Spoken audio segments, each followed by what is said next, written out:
Welcome back to New Amsterdam Radio, the podcast for creatives. It is I, the mayor, Flobo Boyce, in the mayor's office on a beautiful day, kind of overcast here in Los Angeles. But you know what? Don't worry about that, because wherever you are right now, I'm sure you're having a great day too. And who's having a great day is my guest this week, Rachel Hanson, who is creating a newsletter for those in the know in the audio space. Rachel, thanks for being on the show. Oh, well, thank you so much for having me. Hey, you know what? It's always a good time. Yeah. And I wish it was overcast here in Minnesota, but no, it's sunny and 100 degrees, and I am like absolutely not built for this kind of weather. Wait, are you Minnesota born and raised? Not born, but raised. Okay, and are you So, from a warmer state, colder? I'm just curious, like your yeah. background. No, so I was born in Utah. Okay, Right, like I am not a Mormon, but most of my family are Mormons, and so did the whole right, like following Brigham Young across the plains, yeah. uh, blah blah blah sort of thing. So, um, but my parents settled in Minnesota when I was like 11 years old, Okay. and I am way past 11 now. So, Aren't we all? Aren't we all? I've never been to Minnesota. I drove through Utah once when I was coming out west because I'm from Brooklyn and I live in LA now. So we got in the car, okay. drove out west to go to grad school, and we stopped in this town called Beaver, Utah. And the whole town's a dad joke because you could buy shirts and go, I found beaver in Utah. Looking for beaver in Utah? You're like, oh my. I Oh just want some decaf coffee and some caffeine-free soda, but all I get's beaver jokes. But it's no. not about me and my road trips. Let's talk to you about your newsletter, Sound Sorcerers, which is a targeted publication for women in the audio podcast space. I mean, talk to me more.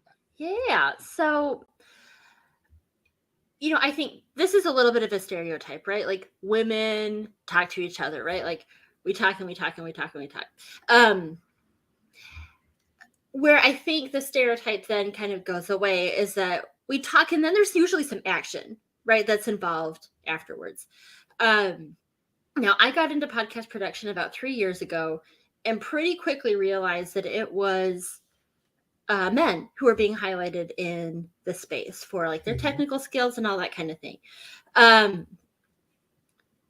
And so I started noticing a bunch of women going, hey, like this article was really good. It's too bad you didn't include any women. And I kind of got on that bandwagon because it felt very like authentic to who I am as a person. But the comment almost every time was some version of, oh, well, we just couldn't find any women to talk about this very specific technical thing. And I'm going, really? But here are all these women in your comment section. Yeah. Who are doing, right, like the work of podcast production, who seem like they know what they're talking about, but you can't find any women who are talking about this topic. It feels like maybe, right, like the general you, like, you're not actually trying very hard, right? Yeah, good point. And so then I kind of started thinking like, okay, so like this is bothering me. What am I going to do about it, right? Like, what do I see other people doing? Because I made kind of a racial comment before we hit record, right? Like about how white people communicate and how Black people communicate and how we communicate with each other, and all of this. So one thing that I wanted to be really cognizant of was, okay, this is bugging me, but like I know as a person who lives in society that there's a pretty decent chance that there's a Black woman who's already maybe doing something that I'm imagining is needed. And in this case, that turned out to not be the case. Right. And so I went, okay, like, so what am I going to do? And what was really born out of like all of this thinking and all of this talking was a quarterly magazine that's highlighting women who are working in podcasting. Now, if anybody who's listening to this, right, if you listen to this episode when it drops, our magazine will have been out for 12 days. So if you want to be like, oh, wow, this sounds awesome, you're going to be among the first to read the magazine. So yeah, all of that, right? Like, I feel like that was just kind of like stream of consciousness out of my mouth. But right, like that was really the idea behind it. Sure. Right? Like, how are we getting women talking about this thing that they're really passionate about and really good at? Yeah, it's interesting because you'll hear that refrain, oh man, there's not enough women around. A lot of times, whether it's like STEM, whether it's sports, there's always some guy in a suit being like, we tried, we just couldn't find anything. And I start to feel like, hey, I think this BS meter is hitting me too as a man, which is interesting because typically we would be blind to the strife of our female compatriots. And so tell me about the sound of the sound of sound sources. Like what is the impetus behind the name? Why did you try to go that direction? What does it mean to you? What does it mean to contributors? Yeah, so I think to me the name really specifically is kind of like thumbing our noses at like the S sound very specifically, right? Like if you are working in audio production and you hear somebody use a word that begins with an S, right? Like I can almost imagine it, right? Like the person sitting there at the desk going, oh my gosh. Yeah. This is, but it turns out that, S is just a regular part of our, the sounds that we make as humans who are speaking. For sure. Like a right.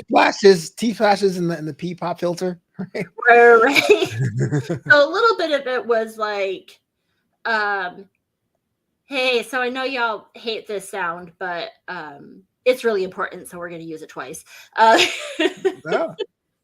But also, I think that as audio producers, we really are, like, we're doing something that is very magical, right? And maybe that sounds a little like woo-woo, whatever. But yes, there's a science to audio and all of this stuff, but really, like, being the person behind the screen and making like a conversation, like what we're having, sound like people are expecting it to when they're listening to a podcast, when they're on their commute to work or they're mowing the lawn or whatever. Right. There really is something magical about that. And I think it's important that the name of the publication reflects that. And I've gotten it from our contributors, and we have 8 women who are in our very first edition who are just, like, honestly, I kind of feel like the nerdy kid in middle school who somehow found herself at the table of cool kids. Oh, wow. Can't relate, but I hear it's cool. Yeah. Right, like I'm just this weird person with an idea, and all these cool kids are like, hey, do you want to come sit with us? And I'm like, yeah, okay. Like, I'll come and sit with you guys. Yeah. So, right, like these 8 women who are in the first edition really are, like, the feedback that I've gotten from them has been very kind of rooted in that magic of what we do as podcast producers and creators, is that we're making something amazing that is magic in how we relate to each other. Yeah. So talk to me about, like, the idea. So you had the idea. It's happening. It's actually as occurred as we're recording this. What's it like getting the team to join? Was it like Voltron? Was it more an Avengers situation? Like, how did you, like, reach out to contributors and go, this is a movement, jump on in? Yeah. So it started out with Steph Fuccio and I, and Steph is an American expat. She lives in Denmark. And she and I kind of, like, got into this idea, and Steph is really incredible at connecting people. And so when we had this idea, she was like, here, I'm just going to start connecting with people. And so I was doing a lot of kind of reaching out to women that I had honestly never met before, but really admired, right? Like, right, like I'm the fangirl in this situation, Right. right?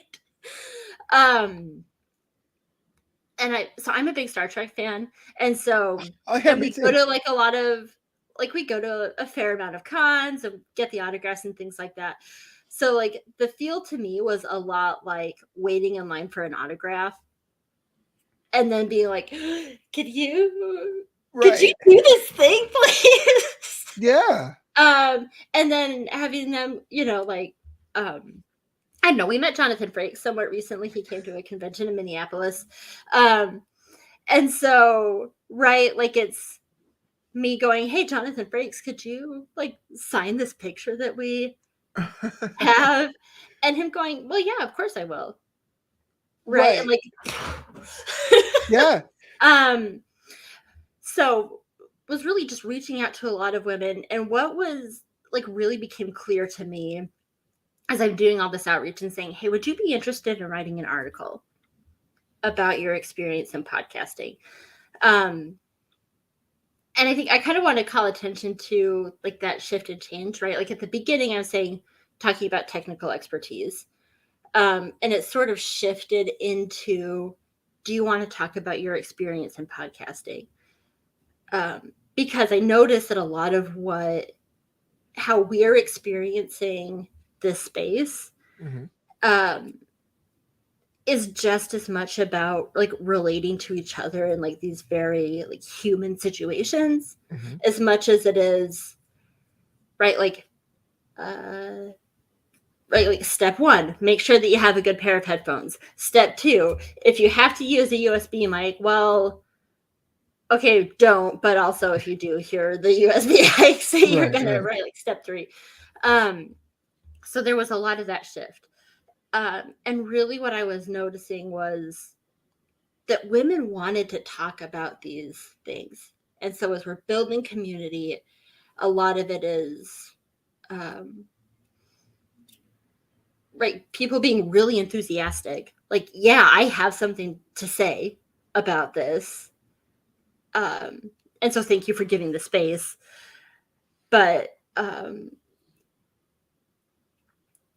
also just a lot of sorry, this is very stream of conscious, but a lot of grace, right? Like we're giving a lot of grace to each other and building this thing. And so like a lot of it is just, it's not super glamorous, right? Like I think if you are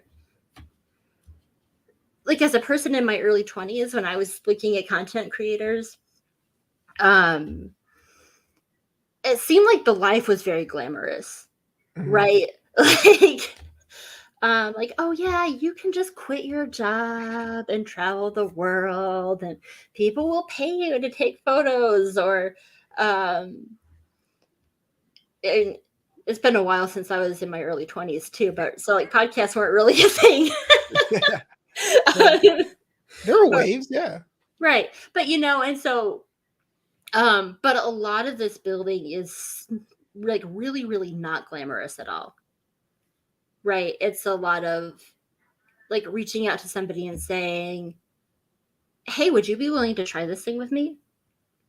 And taking the no, or trying a social media strategy and having it be like actually the worst thing you've ever done.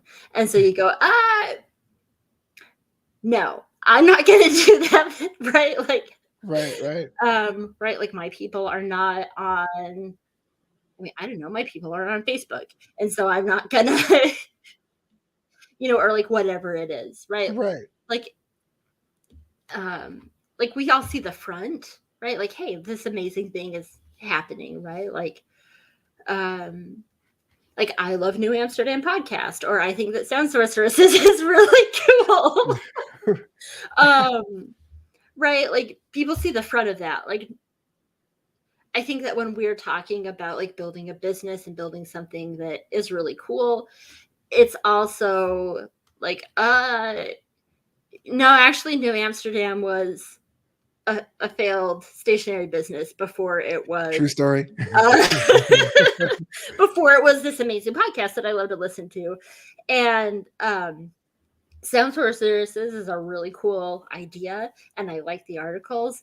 But they raised $100 in capital before the launch of the magazine, and right, like like Wow. I feel good about that, but also right, like I have bigger vision, so I'm excited, but also hungry for more.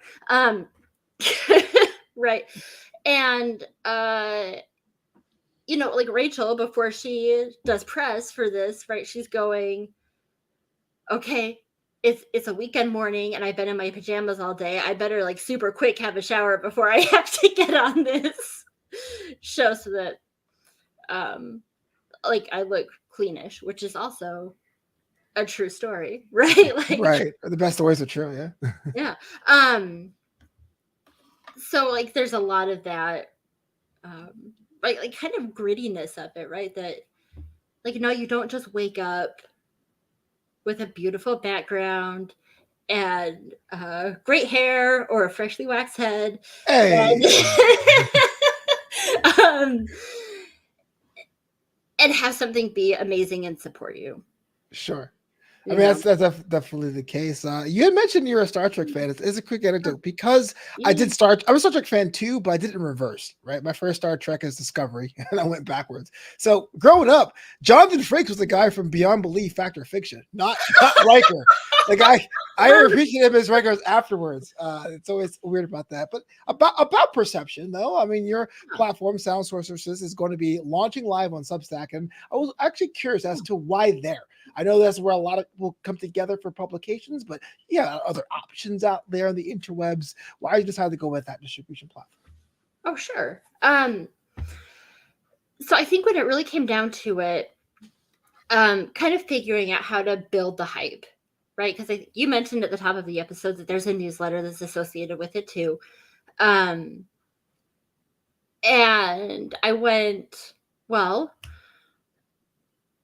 a newsletter needs to happen, right? Like that's something that makes a lot of sense for like building excitement for the magazine itself.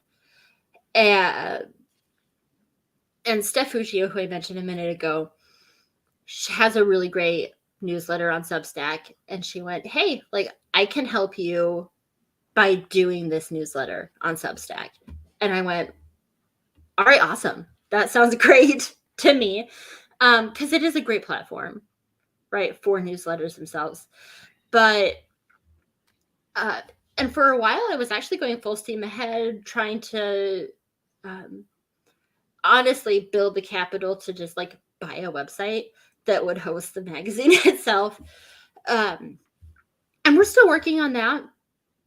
The money's not there yet. And I went, okay, so like let's flip this a little bit, right? Like what's something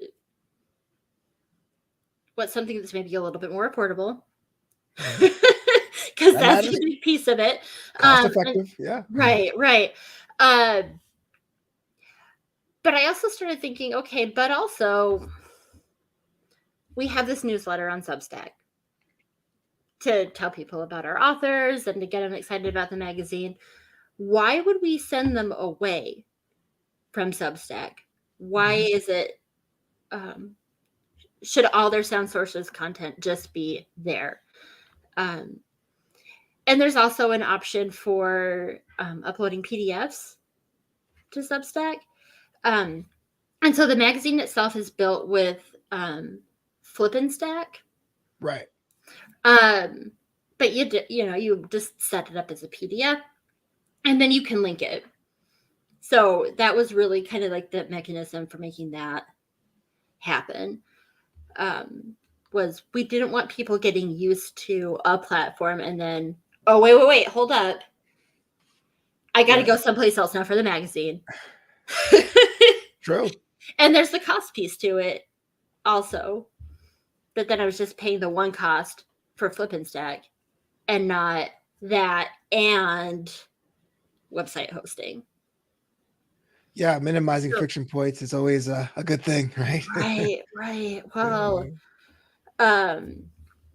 Well, one thing that really uh, appeals to me about like content creation and storytelling as like a way to make your living is how flexible it can be, Mhm. right? Like, um, if you're self-employed and your kid wakes up with a stomach flu in the middle of the night, well, then you don't have to be worrying about like calling your boss at 2 in the morning to say, "Hey, I'm not going to be into work." Right. um, and bringing it back around to like that cost piece, right? I think a lot of us who are right, like we've got our podcasts or we're working on a publication or a newsletter or whatever. Like we need it to be flexible because our lives are busy and complicated. Yeah. Right. You're not wrong about that. Yeah. Right. Which also means that like you don't have a lot of extra cash just laying around to be like, oh hey, yeah, I'm gonna pay for this thing and then whatever, no big deal. I'm gonna pay for this other thing too. All right. Like, no, right? Like kind of minimizing that when you're a new business, I think is super important. So let me ask you that question then. With raising the capital, you have skin in the game, and you know that any business venture, any venture, business aside, takes time Yeah. to get an audience and ramp up. And there's always runway, how much time and lead you have. How would you measure success from issue one? How do you know if you're on the right track? How do you know to keep going? How do you know when to cut loose if it doesn't work out the way you want to? What's been like your benchmarks right here laid out? Yeah, I think for right now, my big benchmark is community building, right? Like that excitement that I was getting from women specifically, like, hey, like we need a space to talk about these experiences, right? Like just me kind of running with this big idea Yeah. and going, oh wait, no, like there is actually a need for something like this. Um, that to me is a big benchmark for success. Um, and then kind of just in the wild a little bit, right? Like hearing about,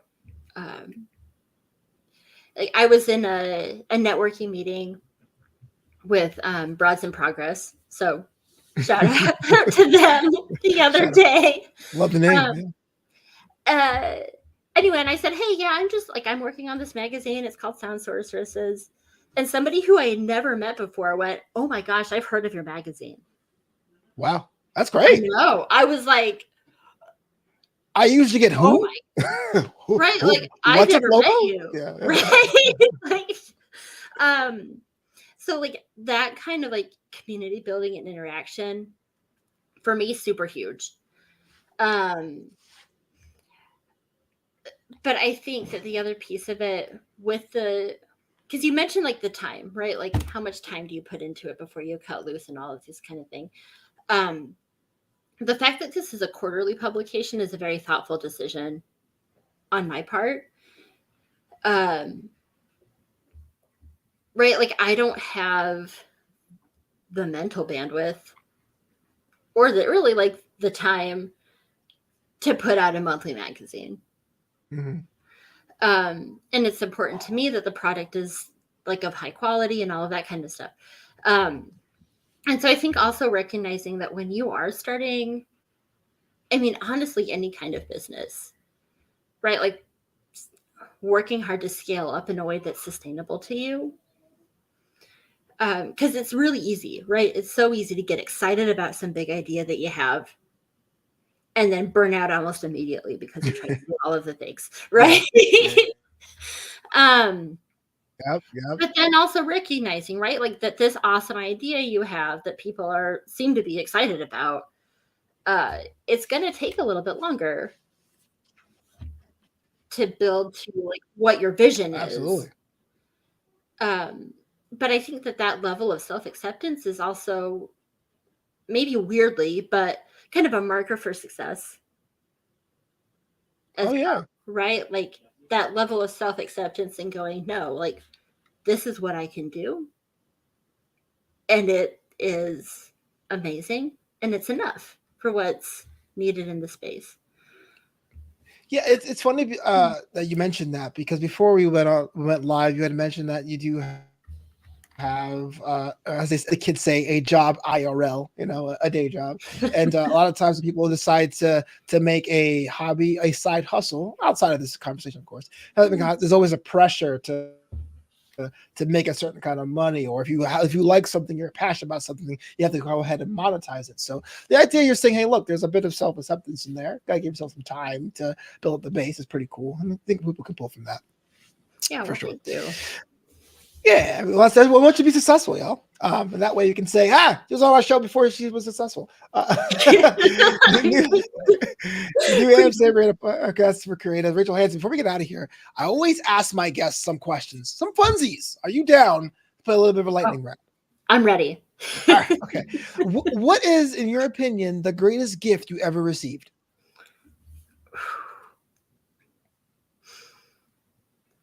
Okay, stick with me for this one. Okay. A beach towel. Wow, yes. Okay, I'm sticking I with know. you. All right, so it's my 18th birthday. I'm getting ready to move out, right? I had a few comebacks to my parents' house, but this first time ever, right? Like I'm getting ready to move out. It's my 18th birthday, and my parents got me. Well, they got me a toolkit, which was helpful and super practical, and they got me a beach towel. 18-year-old Rachel was devastated. Right? Like, oh my gosh, I can't believe that this is what I got for my birthday. Yeah. A toolkit and a beach towel.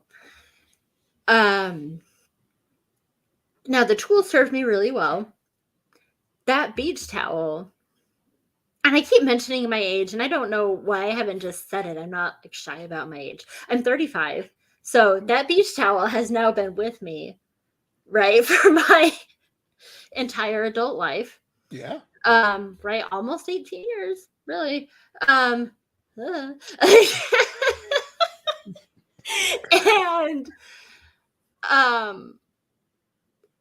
has gotten so much use, right? Both as a beach towel. I has nothing to do with content creation, right? But I have 3 kids and I nursed all of them. But when I was at work, right, then I'm pumping at work. That beach towel is what I'd hang up on the door for the privacy. Like it's just been right initially a gift that was a giant letdown and has turned out to be extremely useful. So, I thought they were going to sit you down and tell you a legend of a beach towel that like fought crime or something. But I was like, oh man, okay. I guess it worked out. But at first, I would be upset if you too. ever met my parents, actually, that wouldn't have surprised me at all if that's how it worked out. But I had no idea where the story was going. yeah, but I'm with you. just like a very practical, long-lived gift that I still have and use. I respect that. So beach towel. It was a good one. Do you believe in days off? And if so, how do you spend them? In theory, yes, I do believe in days off. In theory. Because, well, so my day job, right? I'm a unionized employee. So like Labor Day, which is when we're recording this, very significant in our family because labor unions are a big part of how we do business.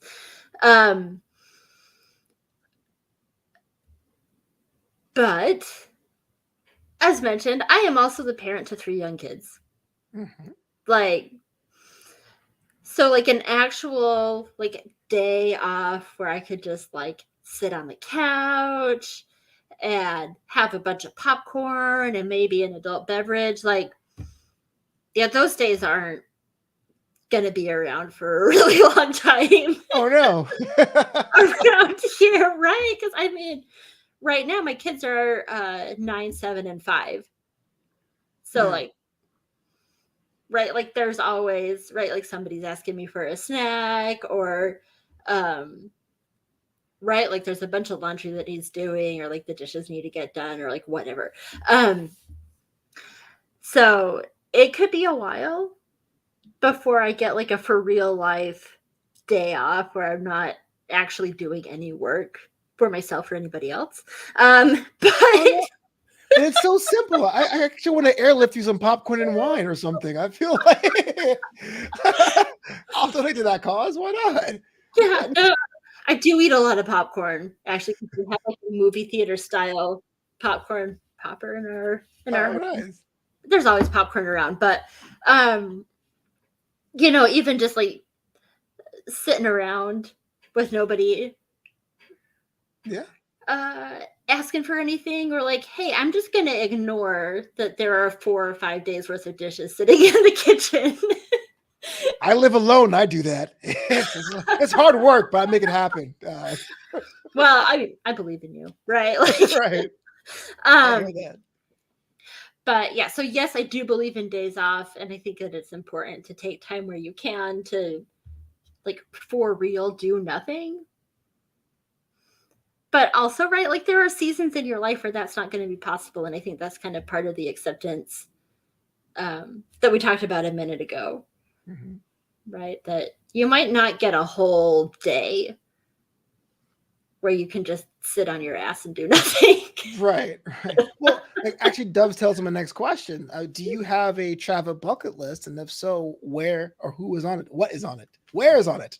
A travel bucket. Oh man. Yeah.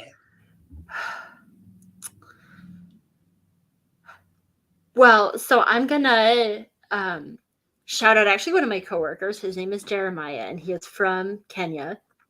He immigrated to the United States. And he travels back to Kenya very regularly because he's building like a clinic and library in the village that he grew up in. Seeing that is on my bucket list because he talks about it so fondly every single time he comes back from Kenya. Like, I've got to see this thing. Oh yeah. So rural Kenya on the list. And it was on the list before Star Trek Strange New Worlds made Kenya like the place to be. Right. Right. Right.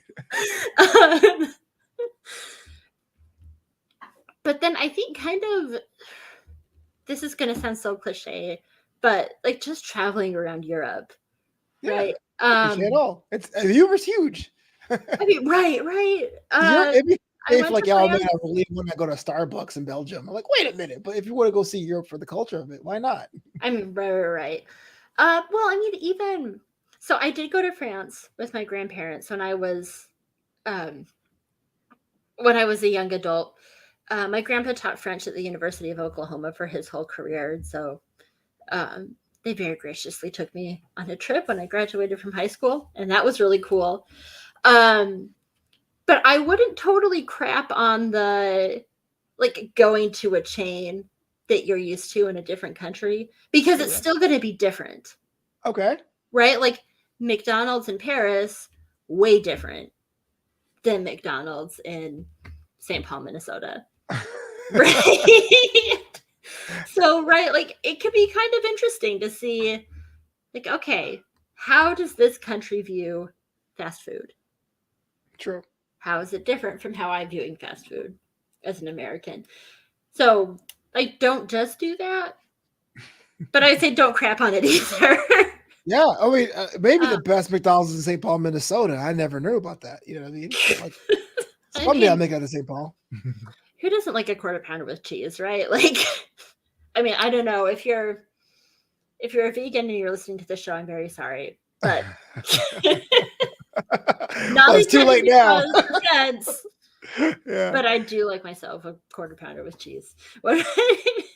Fair enough. Going through the Treat drive-thru, yourself. Why you not? know? Dude, when I Um, was 9 years old, McDonald's was like an everyday thing. You just ask for it. Hopefully, you get it. Sometimes you don't. Yo, ma. McDonald's. right. Well, yeah, my spouse and I both, have regular full-time jobs. Like we both work outside our home. And so McDonald's is a pretty regular thing. And my kids are like, ugh, McDonald's isn't a treat. And right, like kid Rachel is still like, what do you mean this isn't a treat? Like, you get a meal in a cute little box. It has a toy in it. You kids don't understand anything. Right. But I don't know. I guess that's just the benefit of doing slightly better than your own parents did, right? Like That's something that is still a treat to you, it's not a treat to them. I always wonder with kids who appreciate toys anymore if it's not like a screen or doesn't talk back to them or doesn't have cool phrases. You know what I mean? Like if it's not electronic, I always wondered if they're into like wooden blocks. Is that a still thing? I don't know. It's still a thing. Or at Okay, least in my thank house, goodness. it still is a thing. Thank goodness. But we're not here to talk about blocks. Sound Sorceresses is going to be live as this episode will be released. Rachel, thanks so much for being on the show. And I hope all success in the world for you and your publication. But if someone's listening right now and they want to connect with you or learn more about you or your platform, how they go about doing that? Sure. So they can visit Sound Sorceresses itself at soundsorceresses.substack.com. If you want to learn more about me, I would say LinkedIn is probably the best place for you to do that. Because there are a million Rachel Hansons in the world. It's a popular name. You say that with edge, like there's a million of them, but I'm number one. Well, I mean, I'm not even though. There's like an Olympic athlete who is also named Rachel Hanson. So like when I search myself, it's her at the top. Fair enough. So my maiden name is also on my LinkedIn. My maiden name is Kelson, Kelson. So if you're looking for me, Rachel Kelson Hanson on LinkedIn. I just followed. Oh, well, thank you. We have a mutual connection. I had no idea. Is it James? No, it's Marlene Sharp, who was actually an episode, a past episode. Oh, I love her so much. Yeah. No, I got to teach a period of her class with Center for Learning Unlimited. Oh, yeah.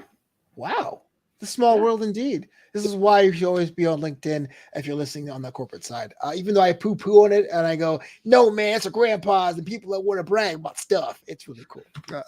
Yeah, well, and like your racist uncle is on Facebook, so like, what are you gonna pick? Yeah, the guy who's bragging about trying new employee recruits that no one really gave him a chance to. But I did. But hey, we love LinkedIn, we love social media, we love connecting. Thank you so much for being on the show. I wish the world of luck and success. And of course, if you become famous, please send me an autograph. I'll send a self-addressed envelope. I will do that. Well, thanks so much for having me on the show. I appreciate it a lot. Thanks so much.